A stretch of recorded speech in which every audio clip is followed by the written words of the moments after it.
Here's the Bonavista Vista Baptist Church weekday update for October the 28th. I just want to start by saying a huge thank you to everyone who has been coming out and helping out in so many different ways for our on-site services, for our prayer gatherings, to do the finance team. There's so many things happening behind the scenes that keeps us moving forward in mission. And that's what we're doing. The mission of the church is not only moving forward, it's growing, it's expanding. We're beginning to see new people come and become connected. We're having new people come out and ask about the church as well. So it's great to see God at work during this time. Thank you to everyone who has helped out in so many different ways. Well, here's 3 key announcements as we approach the month of November. First of all, BBC Kids, the new ministry team, they've got a brand new series ready to go starting this Sunday, November the 1st. And that's going to be an exciting thing. Parents, make sure you go to our website, bonavistabaptist.ca. You can find the parent sheets. You can find the links to the videos. 9:30 a.m. if you want to tune in to the simulated live stream for the Sunday school lesson, or you can watch it at any time. I encourage you to take full advantage of that. Also, if you as a family want to attend on-site worship, the BBC Kids ministry team have made 2 options available for you. First of all, there are now activity sheets ready for those that are kind of K through 5. And the activity sheets come with their own clipboard, which has been sanitized, their own pack of crayons, which you can actually take home, and the activity sheet. My encouragement, save the activity sheet until the sermon time, and then the kids can do it during the sermon, and they can do it right in their seat. Now, if you have really young ones, like nursery age or toddlers, and you need to just escape the main service sanctuary for a few moments, we have the nursery available. Now, there's no staff in there, and there's actually no toys available, so bring your own or bring your own snack if you need it, but the live stream will be available in the nursery if you just need a little place to escape with your toddler or with your nursery age child. So a couple of options available if you want to attend on site. Make sure you register and then take a full advantage of those options. Okay, announcement number 2. The missions committee has been so active during this time, just moving us forward as a church in this community. They've got a brand new mission project ready to go November 1st. I'm not going to say too much right now because our mission chair, Lindsay Friesen, is going to do a missions moment this Sunday. So tune in for that. You'll get all the great details, a new way to explore mission in this area. Okay, announcement number 3, and I think you've heard this one before if you've been tuning in. We have a congregational meeting, actually our annual general meeting, coming up on November the 17th. So members, pay attention. You're going to need to register for this one, 7 p.m. on that Tuesday. We are going to be hearing the audited financial statements, some reports from key leaders, and also we are going to be electing some new leaders, both in elders and trustees. So we need your attendance on site in order to hold that meeting on November the 17th. Lots of other things happening. Stay tuned, check out our website, go look at the videos, especially the concert of prayer that happened last night. It's now available on YouTube for you to enjoy. Thanks so much for checking in today.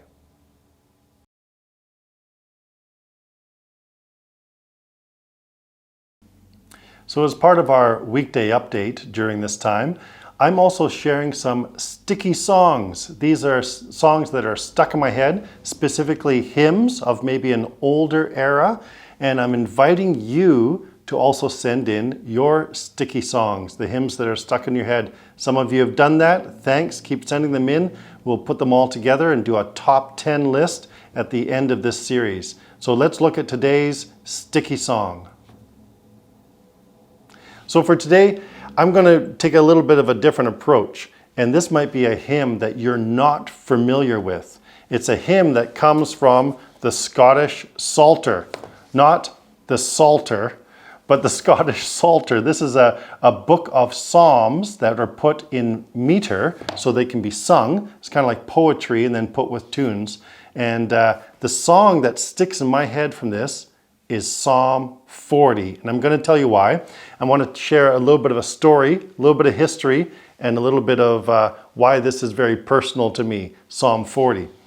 Back in the 1600s, I want to take you way back in Scotland in the 1600s. The Church of England was basically the Anglican Church, and in Scotland they had the Episcopal Church. But there came a point under the reign of Charles I where he decided that the Scottish congregations should be the same as the English congregations. And so he decided to come up with a Book of Common Prayer suitable to the Scottish churches. So how do you think that went? Not very well. In fact, in July the 23rd, 1637, in St. Giles Cathedral in Edinburgh, Scotland, if you've ever been there, there was a woman by the name of Jenny Geddes. And Jenny was sitting on her stool in St. Giles Cathedral, ready for the worship to begin, when suddenly the minister stood up and introduced the new Book of Common Prayer suitable for the Scottish audience. Well, she was completely offended by this. I won't say all that she said, but she picked up her stool and she threw it at the minister's head. And that started a whole kind of riot and rebellion against the idea that England could dictate to the Scottish churches what they would do. Well, a year after that, the Scottish National Covenant was signed and the Covenanters were born, and it actually led to all-out civil war. It's kind of a crazy time. Jenny throwing her stool ended up being a complete civil war. Why do I share this? Well, it separated the trajectory of the Scottish churches from the English churches, and they really began to form Presbyterianism as the main expression of the Scottish churches, and that's what has stuck even to this day. As an anchor of worship for that were the singing of the Psalms, and in particular, the Scottish metrical Psalter. And that came out in its official form in 1650. The one I have here is actually from 1920, and it's something that someone gave to me. The way this works is that all the Psalms are divided, I'll see if you can see it here, in the lower half of the book. And then the tunes are put on the upper half of the book. And so if we turn to Psalm 40, which is the psalm that rattles around in my head often and all the time, we find that there's a few different tunes you can sing, including this tune called Belerma. And so then we turn to Belerma, and then we can sing the psalm. And actually in Gaelic, in the Highlands of Scotland, they would have a chanter, and the chanter would chant the first line of the psalm, and then the whole congregation would join in Gaelic, and it's actually quite an amazing thing.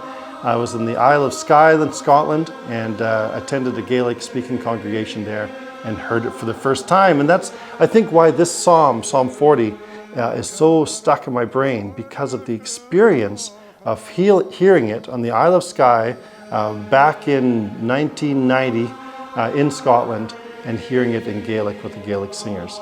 And so that has really stuck in my mind. The other interesting thing for this psalm for me is that the tune was actually adapted by Robert Simpson, which happens to be my dad's name, and this also happens to be my dad's favorite psalm, and he would sing it often. Now, to make it even more important to me and more personal, my favorite group of all time, that's not necessarily a Christian group, is U2, you know, the band with Bono and The Edge and all those guys. They do a Psalm 40 rendition, which I think is incredibly beautiful, and that kind of stuck with me when I was just young and in my teens, listening to all kinds of music, but I would sing at the top of my lungs Psalm 40 by U2 as well. But for me, when it comes down to it, Psalm 40 is really a psalm about a testimony. You lift me up out of the pit, out of the miry clay. You set my feet upon a rock, establish my way. You put a new song in my mouth. Many will hear it and come to fear the Lord. And that's an incredible part of the testimony of this psalm. So I encourage you to look it up and to read it and to sing it and maybe even to learn it. This is one of the sticky songs that are stuck in my mind. Psalm 40, I recommend it to you today.